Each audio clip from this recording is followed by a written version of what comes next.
Well, we'll start off the show in Zimbabwe. Results have started trickling in after voting took place on Wednesday and was extended to Thursday, of course, due to the late delivery of ballot materials in some areas. Now, Zimbabweans are choosing a president and lawmakers, and they want to see changes in their economy, as well as in education and the job market. Incumbent President Emmerson Mnangagwa is seeking another term, with his main challenger being opposition leader Nelson Chamisa. Well, Farai Mwakutuya is standing by in Harare and joins us with the latest on that election. Farai, good to have you with us. Now, of course, early parliamentary results in the country are showing that the ruling party and the main opposition are currently neck and neck this Friday. How are the numbers looking, and who exactly is taking control of what? Well, certainly, thank you so much for that. I'm at the National Tally Center in the capital city, Harare. This is where the Zimbabwe Electoral Commission's command center is. This is where all the results from across the elections are being forwarded for verification. And I can tell you that right now there are some initial, constituencies and areas that have brought through their results.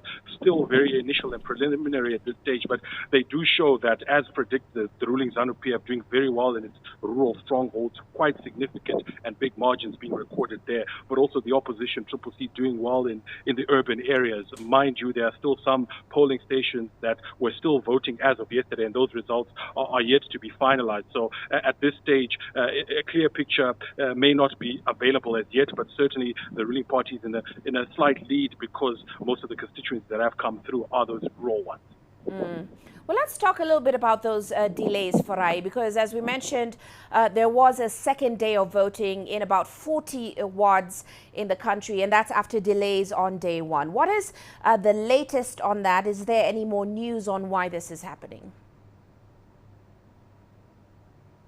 Well, indeed, those polling stations were forced to open again for a second day after the vote was extended. There was delayed delivery of ballot materials to some of those polling stations, and so the president issued a decree allowing them to vote for an extended day. So voting happened yesterday. It was very swift. Not many people turned up because I think many of them, it wasn't a public holiday, and so didn't have time to come through. But certainly when we went there, there weren't many queues. The process was quite smooth and swift. So that voting ended yesterday, and the counting of those votes and ballots did take place as soon as the polling stations closed.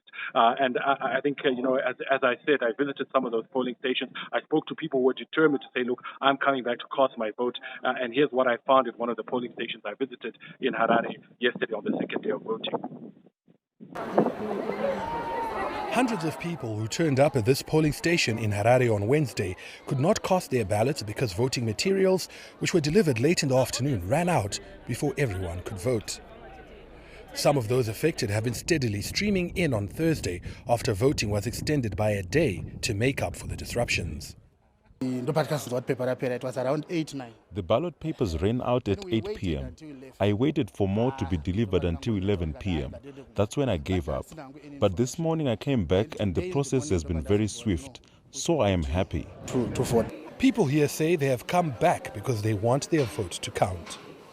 I think mine matters a lot because, if you're going to choose your own president who is going to look into your welfare, that is the most important thing why I casted my vote. Because I think things are not well, so I've decided to exercise my right today.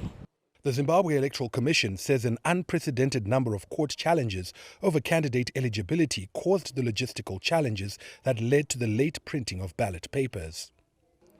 Zimbabweans are voting for 3 tiers of candidates: local councillor, member of parliament and president. The economy is the key factor in the polls. I voted for someone who can improve things in our country, things like economy and infrastructure. We want development in our community. That's what I'm voting for in this election. Results posted at individual polling stations have started trickling in. The ruling ZANU-PF is dominating its rural strongholds, while the opposition Citizens Coalition for Change has won a number of urban constituencies. It is only the Zimbabwe Electoral Commission that is authorized to announce election results. and they are required by law to declare the final outcome of this vote within 5 days. Farai Mwakutuya, CGTN, Harare, Zimbabwe.